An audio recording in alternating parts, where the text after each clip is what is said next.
ವಿಜಯಕಾಳಿ ಪವಾಡ ಬಸವಂತರ ಪುಣ್ಯಕ್ಷೇತ್ರ ಮಂಡ್ಯ ಜಿಲ್ಲೆ ಪಾಂಡವಪುರ ತಾಲೂಕು ಕೆ ಬೆಟ್ಟಳ್ಳಿ ಹಾಗೂ ಹುಲಿಕೆರೆಕೊಪ್ಪಲು ಮಧ್ಯದಲ್ಲಿ ಬರುತ್ತೆ. ತೀರ್ಥ ಸ್ನಾನ ಬಂದು ಶುಕ್ರವಾರ ಅಮಾವಾಸ್ಯೆ ಮೇಲೆ ಇರುತ್ತೆ. ಮುಂಜಾನೆ ಅಮಾವಾಸ್ಯೆ ಮೇಲೆ 6 ರಿಂದ 9 ತೀರ್ಥ ಸ್ನಾನ ಇರುತ್ತೆ.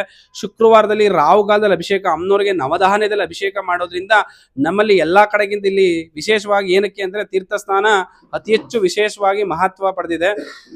ಔದುಂಬರದ ವೃಕ್ಷದ ಕೆಳಗಡೆ ಅಮ್ಮನವರಿಗೆ, ವಿಜಯಕಾಳಿ ಅಮ್ಮನವರಿಗೆ ನವಧಾನ್ಯದಲ್ಲಿ ಅಭಿಷೇಕ ಮಾಡಿದ ನೀರನ್ನ ದೇವಿಯನ್ನ ತಲೆ ಮೇಲಿಟ್ಟು ಹಾಕ್ಸೋದ್ರಿಂದ ವಿಜಯಕಾಳಿ ಆಶೀರ್ವಾದ ಸಂಪೂರ್ಣವಾಗಿ ಸಿಗುತ್ತೆ ಅನ್ನೋ ಒಂದು ನಂಬಿಕೆ. ಮಕ್ಕಳಿಲ್ಲ, ಮದುವೆ ಆಗ್ತಿಲ್ಲ, ಆರೋಗ್ಯ ಬಾಧೆ, ಜನದೃಷ್ಟಿ ಏನೇ ಸಮಸ್ಯೆ ಇದ್ರೂ ಕೂಡ ಭಕ್ತರು ಒತ್ತು ಬರುವಂತದನ್ನ ತೀರ್ಥ ಸ್ನಾನ ಮಾಡಿಸಿದ್ರೆ ಖಂಡಿತ ಫಲ ಸಿಗುತ್ತೆ.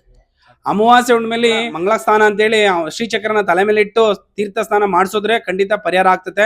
ನಂಬಿಕೆ ಭಕ್ತಿ ಇಟ್ಟು ಬನ್ನಿ, ಖಂಡಿತ ಫಲ ಸಿಗುತ್ತೆ. ಪ್ರತ್ಯಂಗಿರ ಹೋಮ ಇರುತ್ತೆ. ಅಮಾವಾಸ್ಯೆ ಹುಣ್ಣಿಮೆಯಲ್ಲಿ ಪಂಚಗವ್ಯ ದೀಪ ಹಚ್ಚೋದ್ರಿಂದ ಸರ್ವ ಸಂಕಷ್ಟಗಳು ದೂರ ಆಗ್ತವೆ ಅನ್ನೋ ನಂಬಿಕೆ.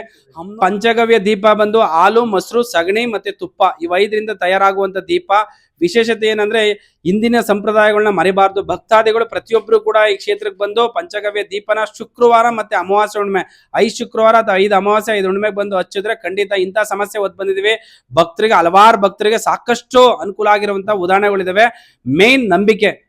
ಎಲ್ಲಾ ಕಡೆ ಹೋಗಿದ್ವಿ, ಇದು ಒಂದು ಕ್ಷೇತ್ರ ನೋಡೋಣ ಅಂತೇಳಿ ಅಪನಂಬಿಕೆ ಇಟ್ಕೊಂಡ್ಬರ್ಬೇಡಿ, ನಂಬಿಕೆ ಇಟ್ಕೊಂಡ್ ಬನ್ನಿ, ಖಂಡಿತ ಫಲ ಸಿಗುತ್ತೆ.